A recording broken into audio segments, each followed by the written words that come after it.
complacido de estar hoy con ustedes. Lo que me propongo hoy es mostrarles la combinación de registros en los que estuve, digamos, enfrentando para poder tejer, digamos, unas reflexiones en torno al reclutamiento forzoso de varias poblaciones, centrándome en 3 momentos de la historia de Colombia. Entonces, como que la propuesta no es necesariamente una etnografía monográfica, sino proponerles que la antropología también trabaja con una combinación de registros etnográficos y registros históricos. Entonces, aquí digamos que les propongo trabajar con registros etnográficos levantados hace más de 10 años, a partir de la conversación que tuve con 3 mujeres que están consignados,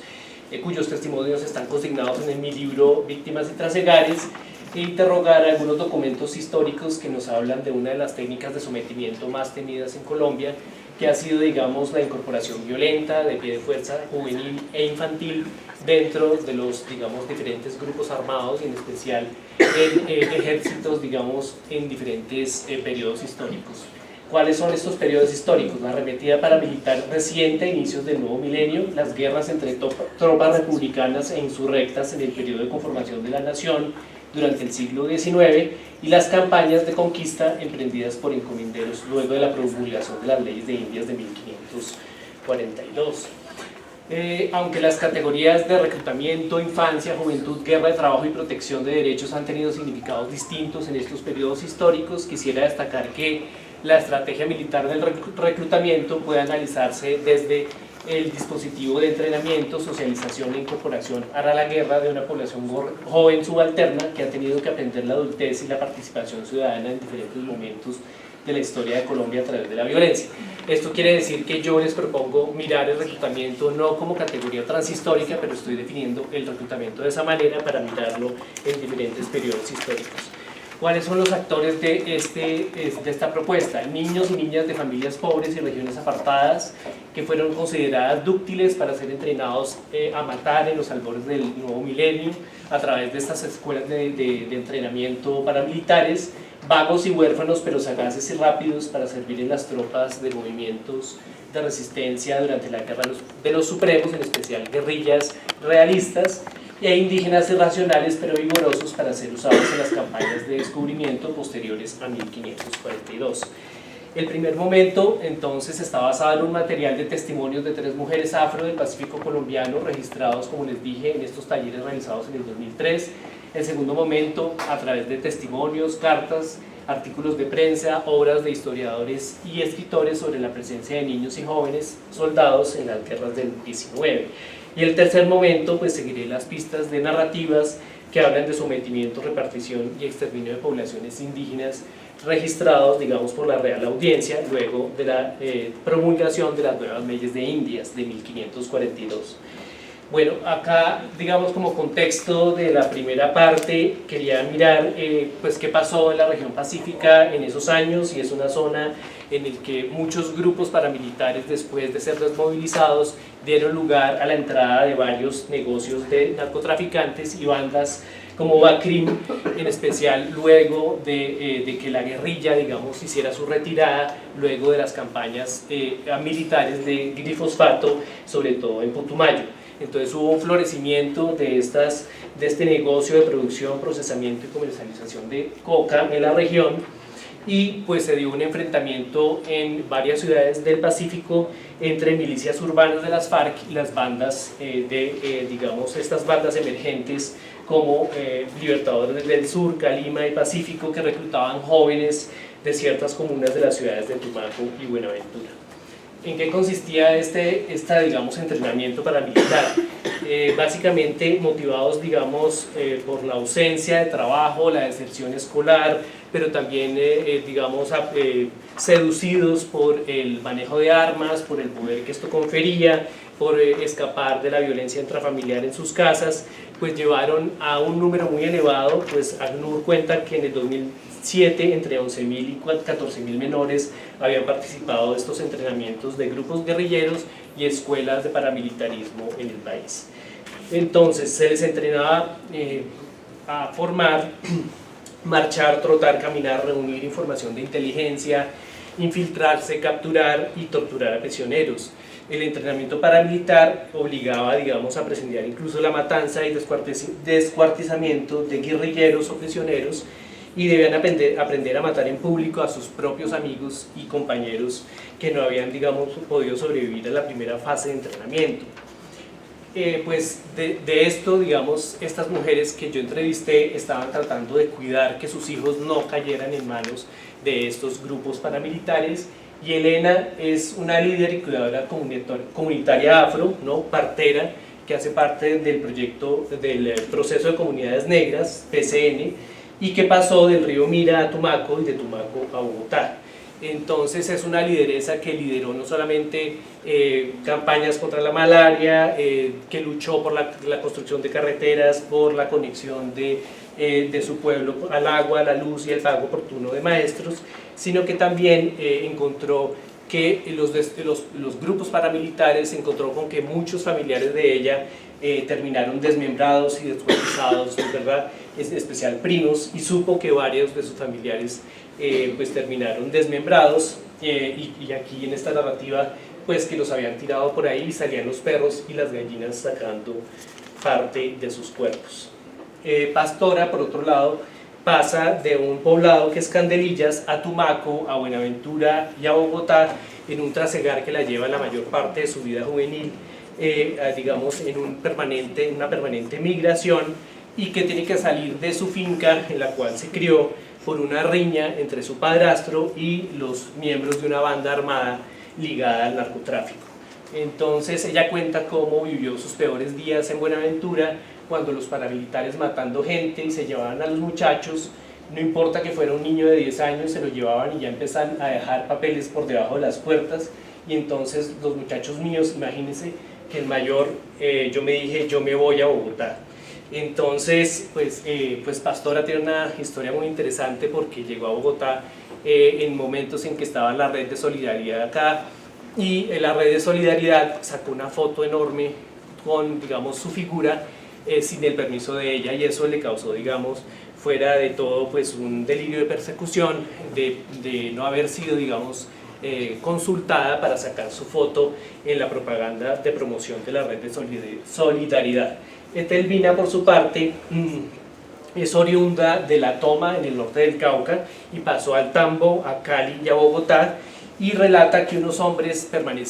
se estacionaban en motos y en camionetas muy cerca de su casa para monitorear sus pasos y saber exactamente en qué cuadra vivía. Según ella, el Estado había estado enamorada de ella y tenía un gran aprecio por ella, dice irónica. Y el haberse burlado, digamos, y haber escapado de esta presión de monitoreo, también lo expresa digamos, cuando logra escaparse, y dice: a mí me llegó la carta, y las tengo, de amenaza, que no podían aceptar que nosotros nos hubiéramos burlado delante de ellos con toda la vigilancia que nos tenían. Esto, digamos, es importante para algunas conclusiones que voy a hacer al final respecto a la manera como estas mujeres lograron sacarle el quite a estos regímenes de terror.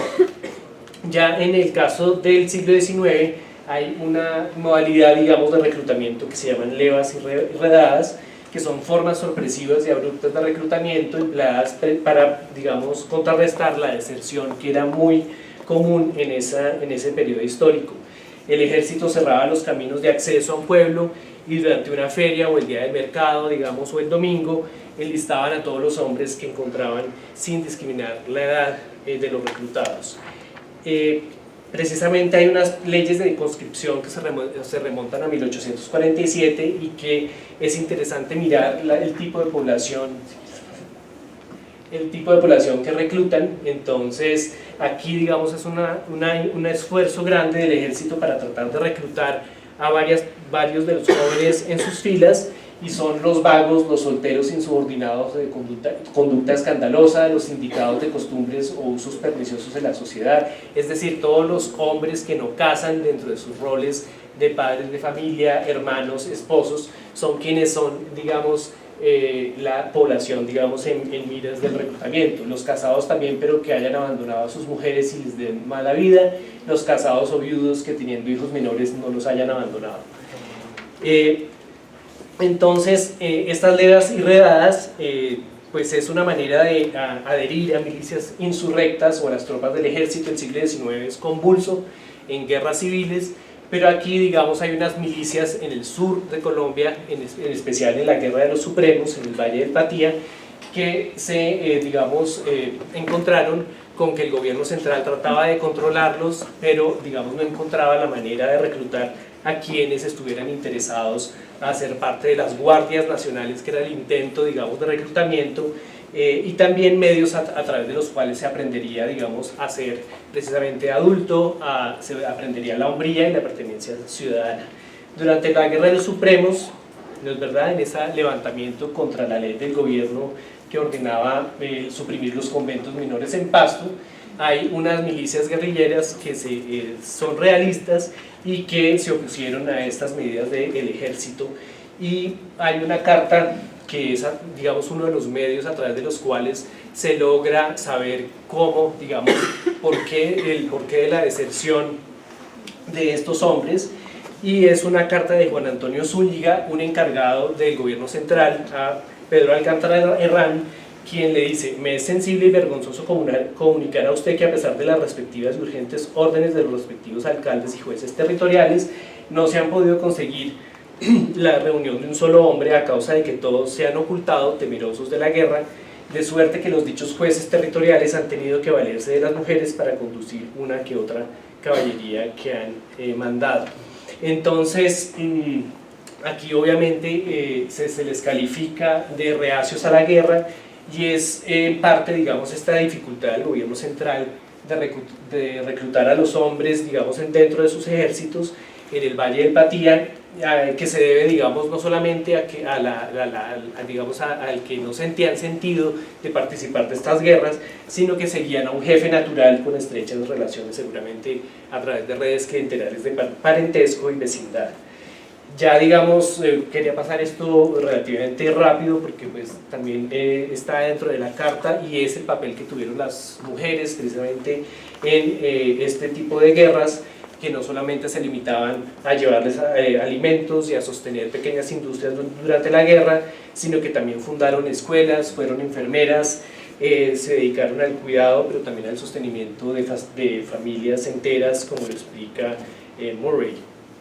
Y finalmente, estos descubrimientos, digamos, en el caso de los descubrimientos y nuevas leyes de Indias, hay unas cédulas reales, ¿no es verdad?, que le conceden la encomienda a unos, digamos, a los líderes de la conquista,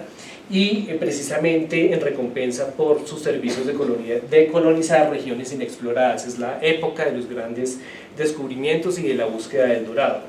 Pues bien, estas nuevas leyes de Indias declararon a los indios como vasallos libres de la corona, tratando de limitar los abusos de los encomenderos contra esta población indígena joven. Y a pesar de que estas disposiciones los buscaban protegerlos, no pudieron detener las muertes que resultaban de las conquistas de estas poblaciones denominadas belicosas, que se resistían al proceso de evangelización. Y es solo a través de una disputa entre, digamos, Lope Montalvo de Lugo, que fue uno de estos personajes que supuestamente hizo toda clase de abusos, ultrajes, expulsiones y torturas contra, digamos, el oidor y el encargado de la Real Audiencia, Díez de Armendáriz, que fue juez de residencia y visitador. Cómo se logra saber qué fue lo que pasó en términos de exterminio y de reclutamiento de estas poblaciones.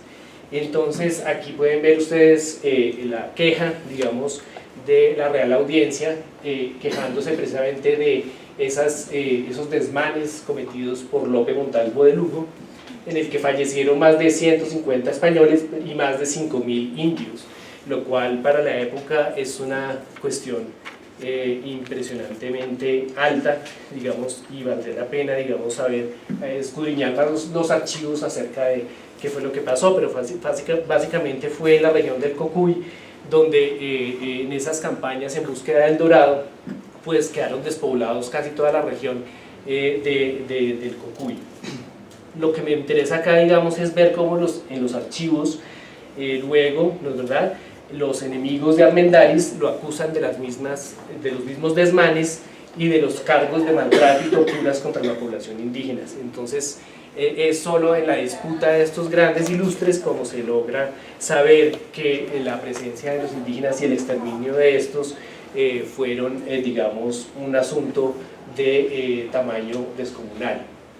Entonces podríamos pasar a la siguiente, y a la siguiente es esta, digamos, lo que encuentro, digamos, en términos de qué se le achaca a Miguel Díez, ¿no es verdad?, en términos del juicio que se le hace al finalizar el cargo, y dice que ha hecho muy malos tratamientos a los indios, caciques y principales, aprisionándolos y echándolos en herraduras y colgándolos de los brazos y abriéndoles los garrones y colgándolos de ellos. En fin, toda una descripción de todas las torturas en detalle, que no solamente demuestra, digamos, la manera en que se ensañan sus enemigos para denunciarlo, sino que además es la manera también como